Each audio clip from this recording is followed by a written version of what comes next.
Hello everyone. Topic number 2 है the OSI model and the TCP/IP protocol suite।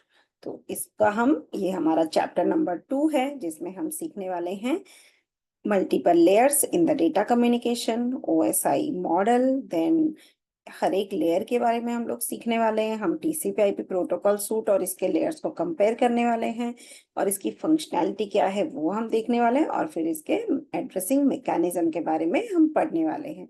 अब हम देख लेते हैं कि चैप्टर का आउटलाइन क्या है। हमारे पास है protocol layers, OSI model, TCP/IP model and addressing.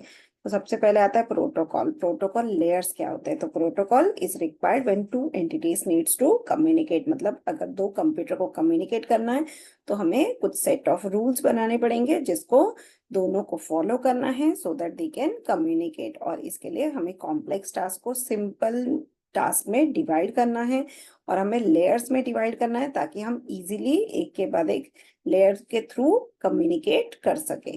तो इसमें टॉपिक्स कौन से हम डिस्कस करने वाले हैं? एक तो हायरार्की है और दूसरा सर्विसेज। जैसे अगर दो पर्सन है, Maria and Anna, they are neighbours and they have lot of common ideas. However Maria speaks Spanish, Annie speaks English. मतलब मारिया को स्पेनिश आती है और एनी को आती है इंग्लिश। अब ये दोनों कम्युनिकेट कैसे करेंगे? क्योंकि अगर ये डायरेक्टली बात करेंगे तो दोनों को एक दूसरे की लैंग्वेज समझ में नहीं आएगी। तो अब ये कम्युनिकेट कर सकते हैं थ्रू साइन लैंग्वेज। तो यहाँ पर हम डिस्कस करेंगे। हम देखते हैं कि ये जो साइन लैंग्वेज है इसका यूज करके ये दोनों एक दूसरे के साथ कम्युनिकेट कर सकते हैं। तो अब हम क्या करेंगे, या फिर हम ऐसे कर सकते हैं कि अगर एनी एक कंट्री से दूसरी कंट्री में चली गई और अब ये दोनों मिलके एक दूसरे के साथ साइन लैंग्वेज में बात नहीं कर सकते, तब इन्हें क्या करना पड़ेगा? तब इन्हें एक लेटर लिखना पड़ेगा। जैसे मारिया लिखेगी इंग्लिश में एक लेटर, अब ये ट्रांसलेटर के थ्रू सीक्रेट कोड बनेगा। अब ये पोस्ट ऑफिस में जाएगा और ये डिलीवर हो जाएगा एना को। एना की पोस्ट ऑफिस मतलब एक लेयर यहाँ से ट्रांसलेट हो जाएगा, that is second layer. And third layer में ये एना को ये लेटर मिलेगा और इंग्लिश में जब ये ट्रांसलेट हो जाएगा तो एना इस लेटर को समझ पाएगी। अब हम देखते हैं OSI मॉडल। मतलब बेसिकली हमें ये बताना था कि इसमें 3 लेयर्स ऑफ कम्युनिकेशन है। लेयर 3 जिसमें एना का लेटर इंग्लिश में बना है और मारिया का लेटर स्पेनिश में। लेयर 2 हमारा ट्रांसलेटर है और लेयर 1 है पोस्ट ऑफिस। तो अब हम देखते हैं इस तरह से जब भी हमें एक दूसरे के साथ कम्युनिकेट करना है तो हमें लेयर्ड प्रोटोकॉल यूज करना पड़ेगा। अब हम देखते हैं उसके लिए स्टैंडर्ड कौन से हैं। So international standard organisation ISO, ये एक multi body dedicated to making protocol. मतलब ये एक प्रोटोकॉल बनाने का इंस्टीट्यूशन है जहाँ पे OSI बनाया गया है, that is open system interconnection. ये प्रोटोकॉल हमारा बनाया गया था 1970 में। अब इसमें हम कौन से टॉपिक डिस्कस करने वाले हैं वो हम देख लेते हैं। हमारे टॉपिक है layered architecture, layer to layer communication, encapsulation, layers in the OSI model and summary of layers. तो एक एक करके हम देखते हैं। सबसे पहले हम एक इम्पॉर्टेंट नोट पे ध्यान देते हैं, that is OSI is a model and ISO is the organization that has created the OSI model। तो अब हम ये जो मॉडल है इसके बारे में पढ़ेंगे। तो इसमें बेसिकली 7 लेयर्स है। तो पहला जो लेयर है वो है हमारा फिजिकल लेयर, फिर है data link, then network layer, transport layer, session layer, presentation layer and application layer.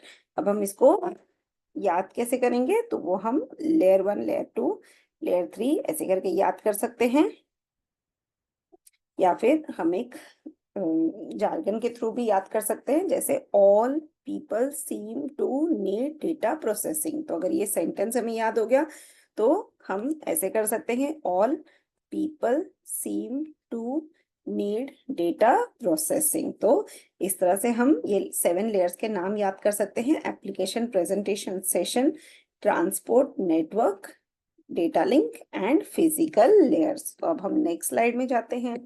अब देखिए नेक्स्ट स्लाइड में क्या होता है, हमारे पास दो डिवाइसेस है, device A and device B. अब दोनों डिवाइसेस के पास ऑल 7 लेयर्स है।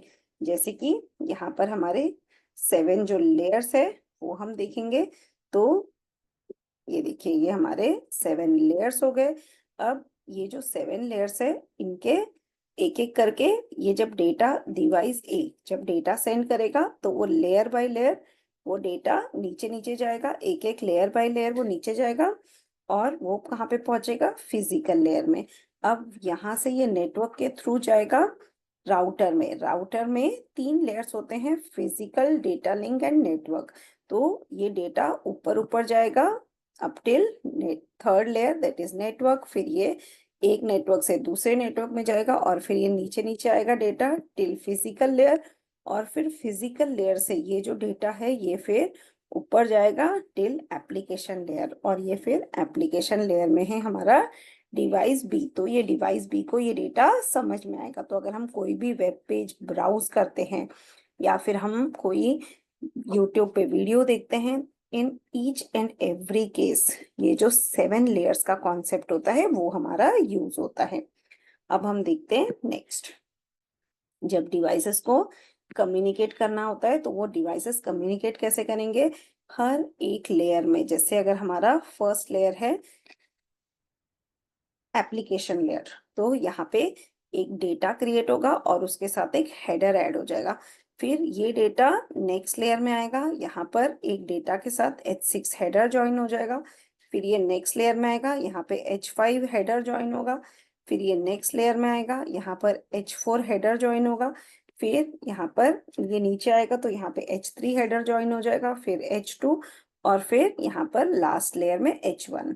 इसी तरह से ये डेटा जब नेटवर्क में मूव होगा तो नेटवर्क में मूव होने के बाद अगेन इसमें लेयर्स ऐड हो जाएंगे। ये देखिए, ये सारा जो डेटा है ये हेडर एंड ट्रेलर वो सब रिमूव हो जाएगा और हमारा जो डेटा है एक एक एक एक लेयर बाय लेयर ये ऊपर डिस्प्ले हो जाएगा।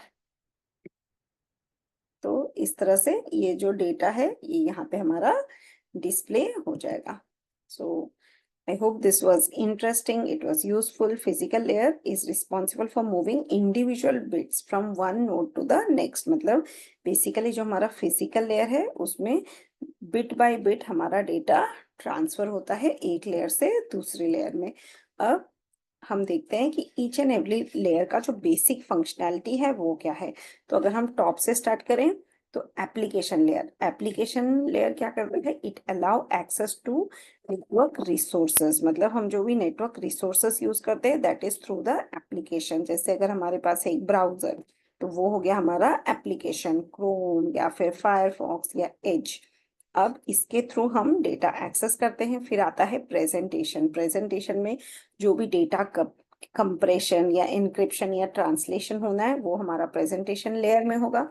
सेशन लेयर में क्या होगा, बेसिकली हम जब सेशन को मैनेज करते हैं तो वो हमारा सेशन लेयर के थ्रू होता है। तो एक एग्जांपल से मैं आपको एक्सप्लेन कर देती हूँ। ये देखिए, अगर मैंने अपना ब्राउजर ओपन किया है तो ये जब ब्राउजर में मैं ओपन करती हूँ तो ये एक मेरा एप्लीकेशन हो गया। सपोज इसमें मैंने कोई भी डेटा ओपन किया है तो ये एप्लीकेशन के अंदर मेरा डेटा ओपन हो जाता है और इस डेटा में हम क्या कर रहे हैं, हम यहाँ पर हमारा ट्रांसलेशन, एन्क्रिप्शन या कंप्रेशन हो रहा है प्रेजेंटेशन लेयर में। अब हमारे लिए एक सेशन ओपन हो गया जिसमें मैं इस वेब पेज को देख रही हूँ। तो ये हो गया through session layer, session management is done. फिर आता है मेरा ट्रांसपोर्ट लेयर। अब मैं इसमें कोई भी चीज पे क्लिक करती हूँ तो ये जो डेटा है ये ट्रांसफर हो जाएगा थ्रू द ट्रांसपोर्ट लेयर। तो process to process message delivery और एरर डिलीवरी इज हैपनिंग।